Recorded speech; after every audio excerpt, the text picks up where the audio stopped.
To raise and lower the trailer, you need to remove the 3 pins that are on the frame. There's 1 pin on the tongue, and then on both axles, the pins need to be removed. 1 on this side and 1 on that side for a total of 3 pins. The next step will be to remove the ADA ramp, and there will be a lock here. You remove the lock and slide out the ADA ramp.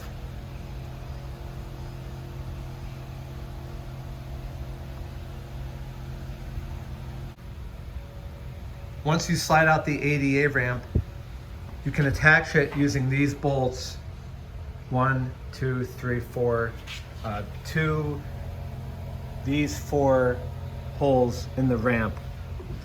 And then the ramp will lay down, and then the next step would be to lower the trailer. Inside the mechanical room, you have a battery, and this is a hydraulic pump or motor for the hydraulics. Here is the remote control for the hydraulics to raise and lower it, and it's a simple up and down. So once you have the ADA ramp installed, you can use that remote and you plug it into this port to raise and lower the trailer.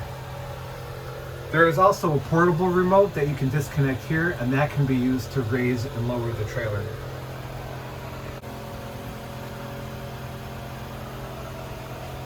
This battery is what runs the hydraulic motor, and about 4 or 5 times of raising and lowering it, that battery will be dead. In order to charge the battery, you must have the trailer plugged into electricity, and then if you look here, this red switch, battery charger turn on when needed. So if the battery is dead, you plug the trailer in, and then turn this switch on.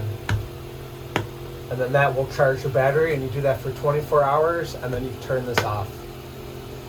So in general, this switch should be off.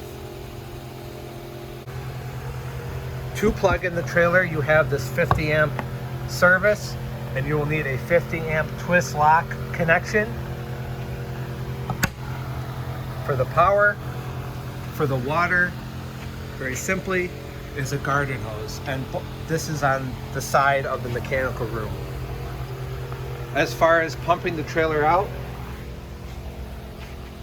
on the front of the trailer you have your banjo valve that any pumper truck can come and pump it out.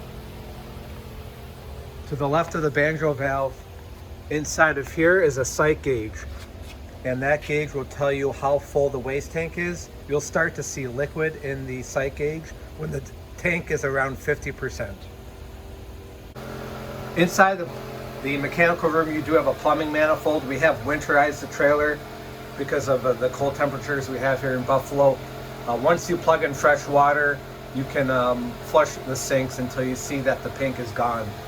All of these lines should be turned on, with the exception of this one. This one that connects the hot and cold should be left off, as you see now, because that will only be used to winterize the trailer. That is your electric hot water here that plugs into that port.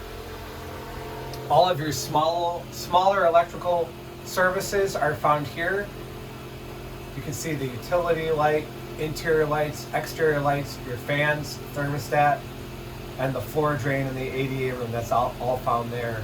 If you go into the breaker box, you'll find your more extensive electrical usage items like the air conditioning and the water pump. Inside this cardboard box is an adapter, and that adapter can be used to plug into any extension cord, and that allows that extension cord to plug into the trailer. We only recommend using this extension cord if you're running only the lights. It's not designed to power the whole trailer.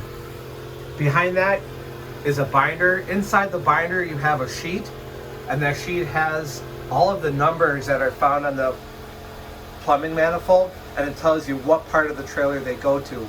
If for any reason you do need to shut part of the trailer off, you'll know what each number corresponds to. You will also have all of the keys for the trailer, not only for the doors, but also for the access panels that you can view the sight gauge, and also the key for the lock that goes on the ADA ramp. Everything is found inside that manual, as well as warranty information for the major components like the air conditioning and the hot water heater.